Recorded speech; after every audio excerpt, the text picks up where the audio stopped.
Welcome back to another Canon review. I'm your host Terry, and today I'm reviewing Ant-Man and the Wasp. Finally here, long awaited, got to see it. But yes, Ant-Man and the Wasp, the follow-up sequel to Ant-Man, coming hot off the heels of Infinity War. And this is a movie that I was really anticipating just because of all the positive buzz that was coming out, a lot of big praise coming out of the early screenings and the critic screenings and all those different things. Made it sound like it was something something that was going to be real cool. And honestly, I was really looking forward to it just because of what we were going to get as far as a change of pace. You know, we got different flavors in MCU, but Ant-Man was definitely a different type of flavor than other movies have shown us. And I think a lot of fans were really ready to visit that world, not just Scott and what he's doing as the Ant-Man, because we've seen him in Civil War, but more so the ancillary characters. Hope Van Dyne, who was a heck of a character, and in the first movie, the whole thing was about her wanting to be the Wasp and wanting to be out there, but not getting able to. And now she's front and center in this one. Then you got Hank Pym, and then of course the ex-cons, the crew for Scott, and Michael Pena coming back as Luis. A lot of people want to see him. So I think a lot of people just really were anticipating having a change of pace after Infinity War, and I was one of those people as well. I was excited to see the duo aspect. I mean, the MCU has some duos, but none that are really true, partners. You got Iron Man and Rhodey that kind of, at first were together, then they kind of were, then they became Avengers. Bucky wasn't always in the picture for Cap, neither was Falcon. So this was, I was hoping going to be our first true partners going at it. And honestly, you don't get that as much as you would think. It's not so much a partnership like you expected, or at least like I expected. So that was kind of disappointing, but when they were together, it was really fun and it was really good chemistry. So another thing I respect about this movie though is the story. I think the way they crafted it, it would pretty much takes place between 3 days, all before Infinity War, and I think it works well. It confines things and it makes the story kind of tight. I thought the movie flowed by real fast. But enjoyed it. So it wasn't anything spectacular or mind blowing.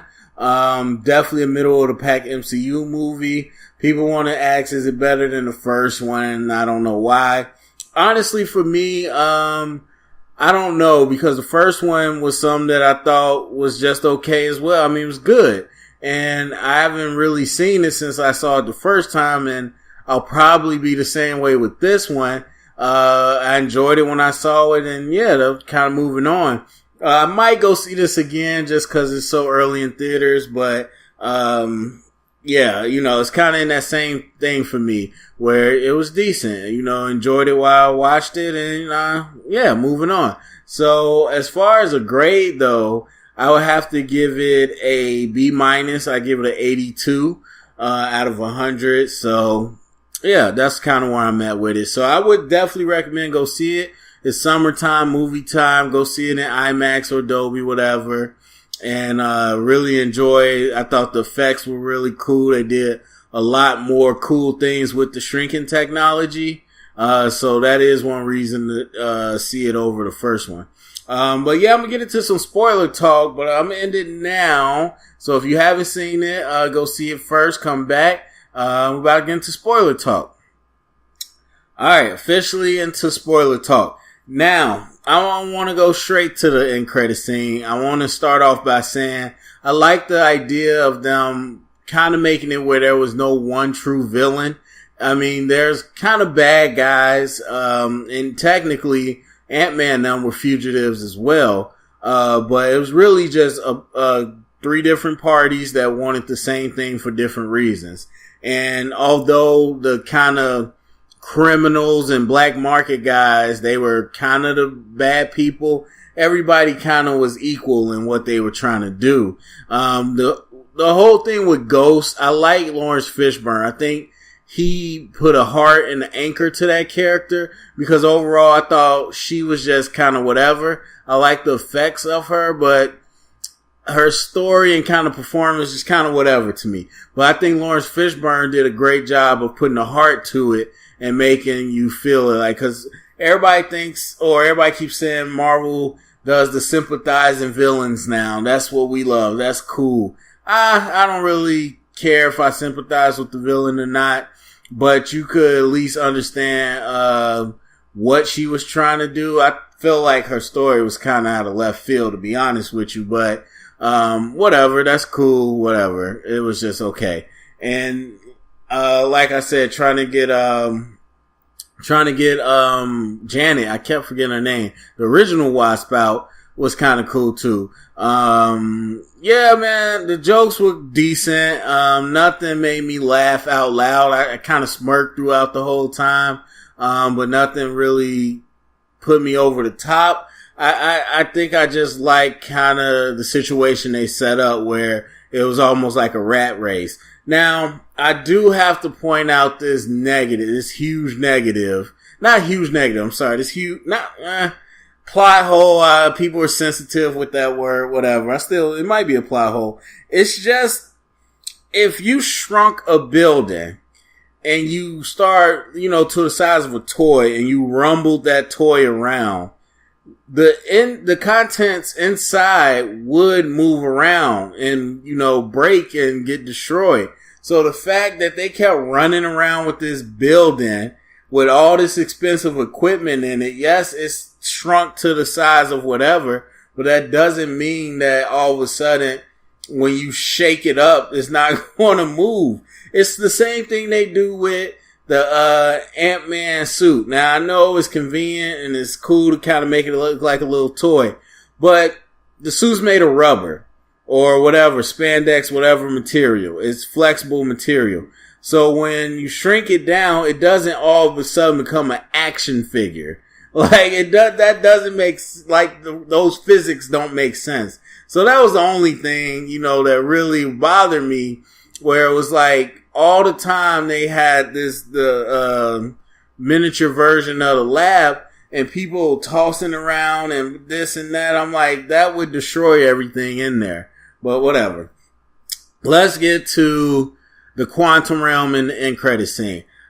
I'm not going to pretend to be a genius and understand what the quantum realm could mean besides time. Now, the only issue that I have with saying, okay, time is the big thing with quantum realm is that Janet was in the quantum realm and she knew how long she was in there. Like she says, time works different here, whatever, blah, blah. Could have easily been a plot device where whatever they wanted to do with time.